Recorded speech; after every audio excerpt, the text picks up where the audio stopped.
I'm Big Rick Stewart, host of the Wine Country Weekend Soundtrack. Every weekend, I do a show featuring fun music and great information. You can hear the show on KVYN 99.3 FM in Napa. You can also stream the show every Saturday and Sunday from 993thevine.com. I like to put together the stories that I share on the weekends for a weekly podcast. So let's check out this version of the Wine Country Weekend Soundtrack podcast right now. Hey, it's the Wine Country Weekend Soundtrack. All right, I don't know about these crazy coffee drinks. I just like coffee. I like iced coffee, but I was just like my coffee. Can I just have a cup of coffee? I guess not. Banana bread meets coffee in this easy iced latte trend, says Food and Wine. Evidently, they say, this summer the banana bread latte is the elaborate brew that everyone's making at home. They are? If you love classic baked goods like banana bread, then they say you're going to love this. All right, so how do you make this banana bread latte? You need a syrup, first of all. This simple drink starts with a banana. You mash a banana in a bowl, transfer it to a small saucepan, and then in a 1:1 ratio, 1 cup of brown sugar, 1 cup of water, and 1 banana. Man, that's a lot of sugar. At this point, you can optionally add a pinch of salt, maybe some cinnamon, some nutmeg, and all that stuff. And then you simmer it until it thickens, and then maybe add a little vanilla and almond extract. Then you have a syrup. And then you add that to your coffee, iced or espresso or a cup of coffee or cold brew or, kind of like whatever, however you want it to be. And then you have this flavored banana bread coffee. Ew, it kind of sounds icky to me.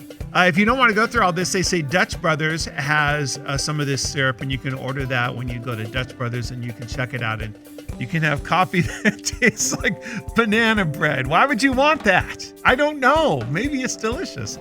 I just have a cup of coffee, please. I'm Big Rick Stewart. It's the Wine Country Weekend Soundtrack at 99.3 The Vine. Hey, it's the Wine Country Weekend Soundtrack. What is this all about? From Motor Trend, brake lights on the front of your car? What? They're being studied. They've actually figured out that this actually could prevent more crashes. Why would someone ever need to have brake lights on the front of their car? All right, they give a couple of examples like pedestrians looking to cross the street, trying to figure out if a car is slowing down or not, or, they should slow down, but maybe they're trying to run that yellow light or something. I'll give you a really good example that they didn't use, but that I thought of. How about when you're in a traffic circle, right? And you are in the traffic circle, and they're coming flying into that traffic circle, and because you're already in it, they're supposed to slow down and wait for you to go around. But you're not really sure. Are they slowing down? Are they not slowing down? Are they slowing down just a little bit? Are they speeding up, right? So what if they had a light on the front of the car that would come on when their brakes were on? And then you could figure okay, it looks like they're slowing down, so I'm just going to keep cruising around the traffic circle. Because if you slow down in a traffic circle, everybody gets mad behind you, and it's just a big mess. All right, so maybe that'd be a situation this would work out. Well, they actually tried this out, and they tried this study, and they tried using different signaling lights on the front of cars, and they found that there were fewer accidents when people were making left turns and things like that. It's kind of an interesting thing. Now, there's a lot of regulations about lights and the colors of lights and what can be on a vehicle. So it's not like you can just throw these onto a car and be good to go. I think it's actually illegal to have something like this that's not a headlight or a fog light or something.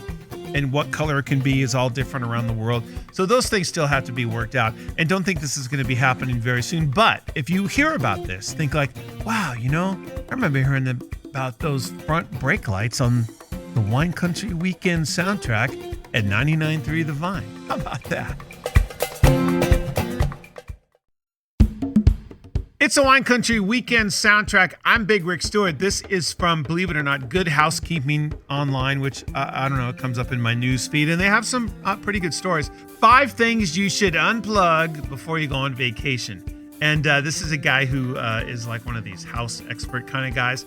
And he got some information from the National Fire Protection Association. One of the things is battery chargers. Even on an e-bicycle, I've heard these stories about the battery just kind of overheats and causes a fire. And it's kind of nasty. They say even with your phone batteries, Even if you're home, don't leave your phone plugged in overnight. So unplug those battery chargers before you leave town. Space heaters, I mean, that's kind of a duh, right? They say it causes 40,000 blazes every year, space heaters and things like that. Just turn it off. Just pull the plug on that thing. Same thing with countertop appliances, toasters, toaster ovens, and electric kettles. They get hot, so you don't have to turn those off. You just unplug those. And if you have like a power strip, well, then you just turn the power strip off and unplug that and you're good to go. Speaking of a power strip, how about entertainment devices like games, TV, sound bars, and all that stuff? Standby power accounts for 5 to 10% of a home's total electrical usage, according to Lawrence Berkeley National Laboratory. So unplug those to save a little bit of money, and they won't overheat and surge protection and all that stuff. Just unplug them, or put them all on a like a power strip thing, and just turn that off and unplug it. And you'll be good to go. I you have to reset the time on some of these. That's kind of a hassle. And hairstyling tools, curling irons. You can't have that plugged in, right? And make sure those are plugged into a GFCI outlet when they are plugged in. All right, then I think you'll be okay. Oh, except for that water heater. Oh my God, the water heater. I'm Big Rick Stewart. Have a great vacation. It's the Wine Country Weekend Soundtrack at 99.3 The Vine.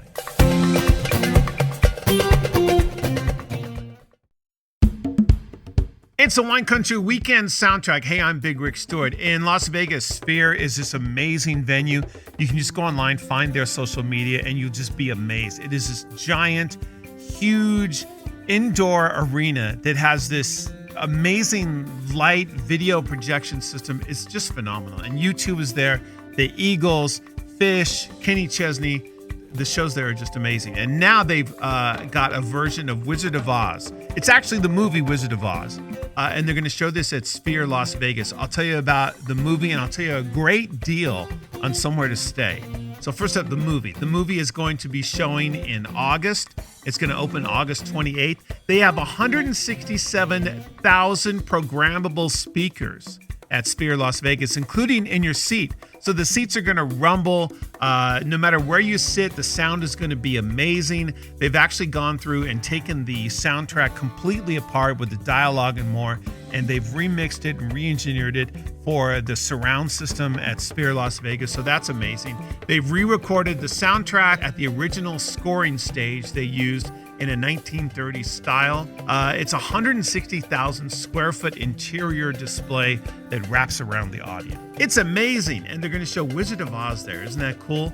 You want to save some money? How about the Plaza Hotel and Casino in Las Vegas? That's in downtown Vegas, a little bit off the strip. They've launched an all-inclusive package, includes a room, 2 meals a day, unlimited alcoholic beverages, parking, resort fees, use the gym, all that stuff. It's all included. $125 per person per night. Wow. All right, so check it out. I really think you should see Sphere Vegas no matter what it is. And maybe you're a Wizard of Oz fan. This is your chance to see it in a totally unique way. I'm Big Rick Stewart. It's a Wine Country Weekend Soundtrack at 99.3 The Vine.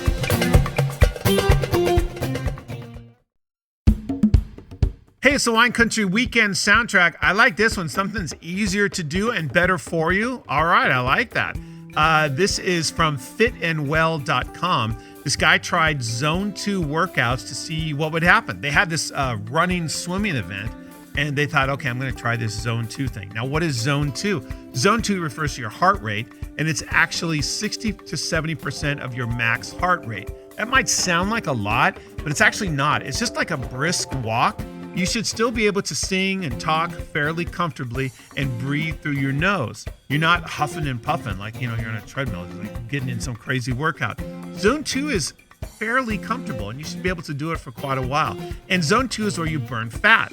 The article says combined with everything else, it increases fat oxidation and glucose control, right? We like that. Regular Zone 2 running also improves muscle strength along with bone and tendon resilience. So this guy competes in events, and he decided to try Zone 2. So what were the results? First of all, no injuries, which is great. A lot of people like me that go to the gym all the time, where there's always something hurts. Oh, my hamstring hurts, or my back hurts, or my arms, or my neck. Nobody has more aches and pains than people that go to the gym. That's what I've always thought.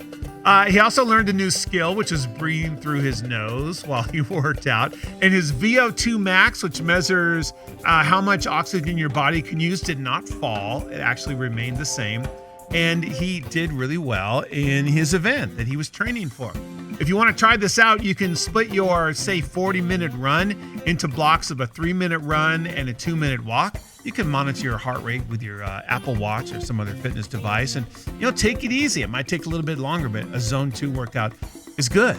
No injuries and good benefits and burning fat. I like all that. I'm Big Rick Stewart. It's the Wine Country Weekend Soundtrack at 99.3 The Vine.